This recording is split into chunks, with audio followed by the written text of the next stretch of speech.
Welcome to the Great Basin Smoke Dispersion Briefing for January 27th. This is Gina McGuire. Over the last week, we've had very little precipitation across the Great Basin, with most areas well below normal for the last 7 days. However, over parts of the Uinta Basin, back into the Wasatch, and parts of the Sierra Nevada, those amounts of precipitation we've seen over the last week have been near to just above normal. The snowpack across the Great Basin is still very healthy, especially across Nevada and the southern half of Utah, into southwest Idaho, with most areas above 125% of normal.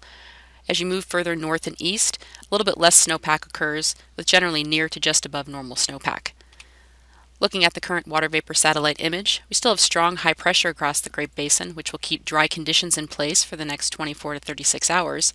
However, another area of low pressure will move in off the west coast, and this will bring stronger winds, cooler temperatures, and more precipitation as we head towards the weekend.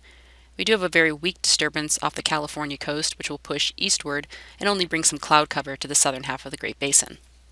First, we'll look at the ventilation index for today. With that high pressure in place across the Great Basin, we have very light winds and generally poor dispersion in all areas.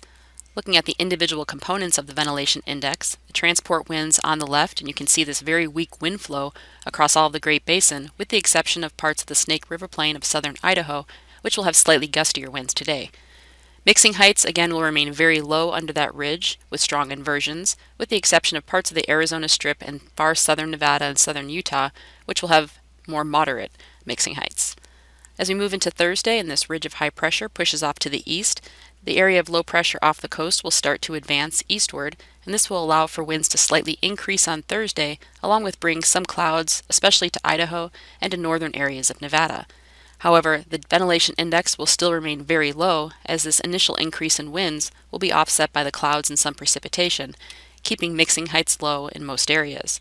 Also, winds, again, very light across most of Nevada and Utah, but you can see the increase starting over parts of Wyoming and Idaho and over parts of the Sierra.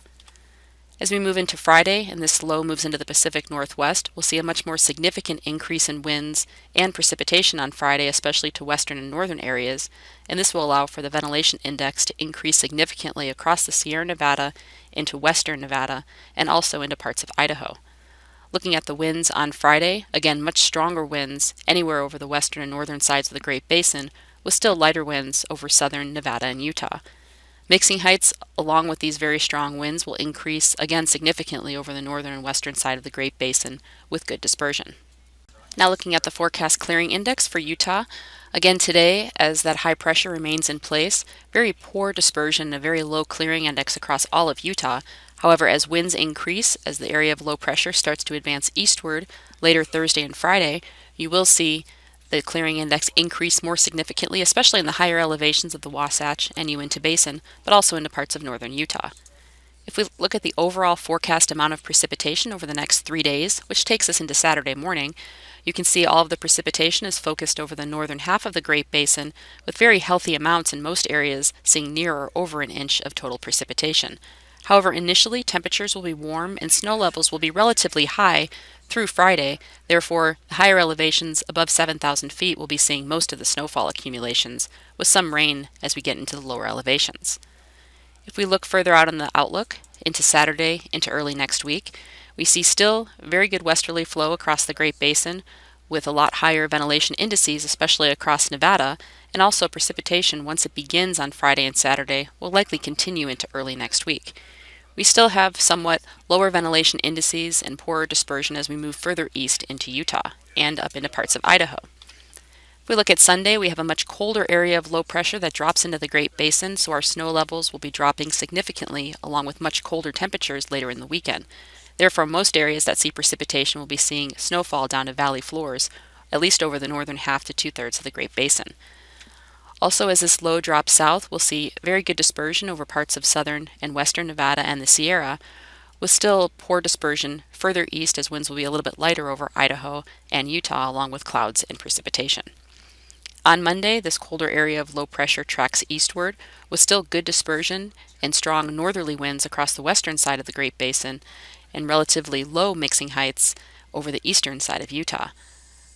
As we move into Tuesday, we start to see a stronger ridge of high pressure move into the west coast, and this will allow for some drying over the western side of the Great Basin as we move towards Tuesday and Wednesday next week. But still, on the east side of this area of high pressure, good northerly flow will keep good dispersion across most of the Great Basin, at least through Tuesday, and as this high pressure progresses further east as we move towards the middle of next week, we will likely see ventilation indices decrease. If we look at the precipitation accumulation, which goes from early Saturday morning through early Monday morning, you can see the significant areas of precipitation over all of the Great Basin, with most areas seeing at least another additional half-inch of precipitation, with much higher amounts in the Sierra Nevada and over the Wasatch Mountains. Again, temperatures will be much colder during this period, so we'll see significant snowfall accumulations in all of our mountainous areas.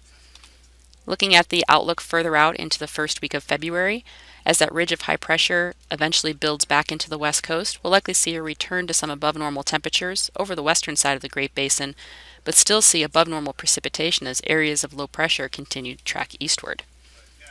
That concludes our briefing for today. If you have any questions, feel free to contact us. Thank you for listening.